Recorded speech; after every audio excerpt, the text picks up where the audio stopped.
Halo TBJ Family, mari kita saksikan video berikut ini.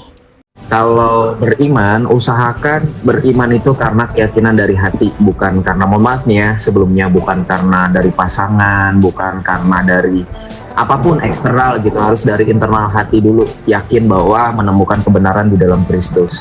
Nah, kalau urusan keluarga yang nanti akan menolak dan seterusnya, ya semuanya pasti orang tua itu pasti seperti itu ketika ada anaknya yang tidak sesuai dengan cara hidup yang diinginkan oleh orang tua. Tapi percayalah saja bahwa apapun itu pasti Tuhan selalu sertai dan lindungi. Contoh saya, kekhawatiran itu juga ada di dalam diri saya ketika saya masih jadi Islam, ketika masih dalam progres untuk menjadi seorang Kristen Katolik ya seutuhnya.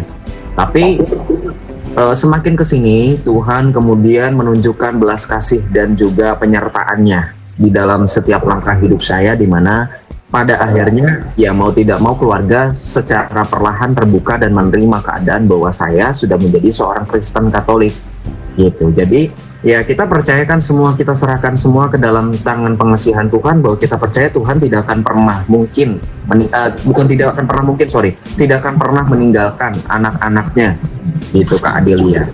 Jadi itu aja sih kalau dari aku. Oh, jadi gini kan, aku tuh dari dulu, aku kan 8 bersaudara kan, 8 bersaudara. Terus kalau kakak-kakak aku tuh kebanyakan memang sih yang taat agama. Aku kan anak yang paling bungsu kan, paling bungsu. Aku tuh memang jujur ya, dari dulu, dari aku umur 20 tahun, aku tuh kayak kalau Maria gitu, nonton film Kristen. Dulu kan ada sih sinetron kayak Chelsea Olivia itu kan, aku tuh kok seneng banget gitu. Dari dulu sih jujur ya, aku dengan keluarga aku sendiri pun aku bilang aku tuh suka gitu agama Kristen gitu. Tapi untuk masuk Kristen aku tuh susah. Gitu. Iya. Jadi kalau masuk Kristen pun memang susah, apalagi kalau menjadi orang Katolik gitu. Memang menjadi orang Kristen Katolik itu harus belajar namanya. Kalau bahasa lainnya itu katekumen. Harus belajar kurang lebih 1 tahun, ya. Kalau dari Islam ke Kristen Katolik ya, itu harus 1 tahun. Kenapa harus belajar? Karena Tuhan Yesus memberikan amanat agung kepada para rasul untuk menjadikan seluruh bangsa menjadi murid gitu. Pergilah dan jadikanlah semua bangsa muridku, ya, dan baptislah mereka dalam nama Bapa dan Putra dan Roh Kudus. Jadi diajar dulu, dijadikan murid dulu gitu. Maksudnya itu tadi katekumenat dulu gitu. Belajar dulu 1 tahun baru kemudian dibaptis. Setelah belajar 1 tahun tadi yang disebut dengan proses katekumen, baru kemudian dibaptis gitu. Dan memang mengikuti Yesus itu nggak segampang seperti dalam pemahaman Islam, mengucap 2 patah 3 patah kalimat gitu ya, misalkan 2 kalimat syahadat, itu nggak bisa karena Tuhan Yesus mengatakan dalam gimana? Aku kan ini kan serius, aku kan nggak mengada-ngada gitu kan. Aku memang dari hati aku ngomong. Aku tuh dari kelas umur 20 tahun kan, aku ketertarikan aku kan sama Kristen. Cuman latar belakang dari nenek moyang aku kan memang Islam gitu kan. Islam, terus agama yang aku Islam, memang Islam. Cuman udah 4 tahun aku pernah sholat gitu kan aku bilang. Paling kalau aku sholat kan hari-hari besar aja kayak Lebaran, terus kayak Ramadan, itu pun kayak sekali jarang gitu kan. Terus pertanyaan aku gini, jujur, sumpah ini aku nggak mengada-ngada, aku tuh pernah kayak ketemu Yesus, terus aku ceritain sama orang tuaku, terus aku diobatin gitu. Katanya aku tuh kayak kerasukan setan kayak gitu katanya. Cuman aku tuh sampai sekarang tuh kayak dengan Kristen, jujur aku tuh suka gitu agama Kristen, nggak tahu, tertarik aja gitu.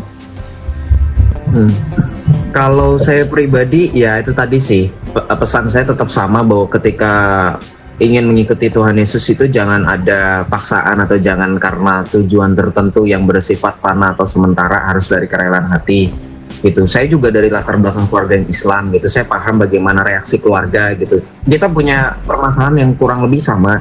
Ketika saya ketahuan ingin murtad, ya saya dianggap kerasukan jin dan seterusnya, sehingga ada proses ruqyah yang saya alami dan menjadi pengalaman yang menyenangkan kalau menurut saya. Karena kenapa menyenangkan? Karena bagi saya itu hal yang konyol. Seumur hidup saya harus mengikuti perkataan orang yang nggak jelas gitu kan asal usulnya, dan harus minum ini itu, dan harus mengikuti arahan ya. Padahal waktu itu saya punya akal dan logika, pasti harusnya saya bisa pakai, tapi waktu itu nggak saya pakai, nggak tahu kenapa.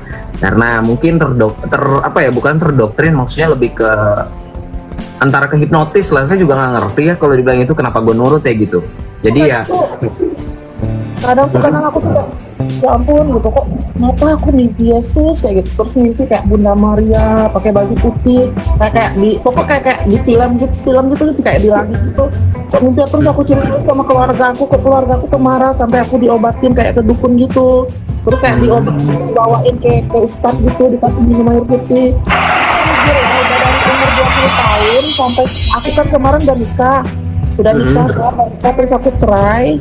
Semenjak aku cerai udah 4 tahun aku jujur aku nggak pernah beribadah. Ini keluarga aku mau dengar juga aku nggak masalah, ini kenyataan yang aku alamin, cuman aku bingung tempat aku curhat itu nggak ada gitu.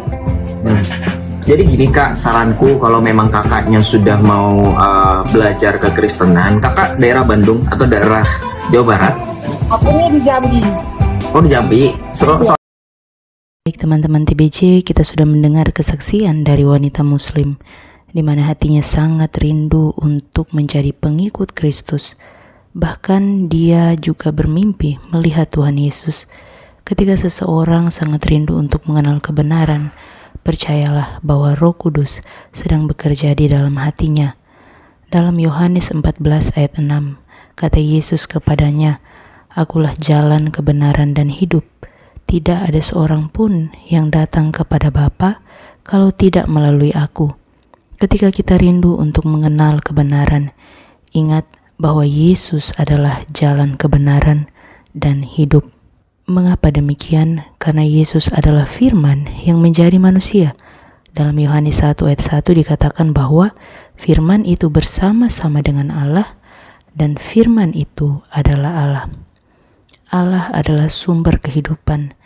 Itulah mengapa kedatangan Tuhan Yesus ke dalam dunia adalah untuk memberi manusia kebenaran yang sejati lewat pengorbanannya di kayu salib. Terima kasih untuk teman-teman TBJ yang senantiasa mendukung channel ini. Tuhan memberkati. Shalom.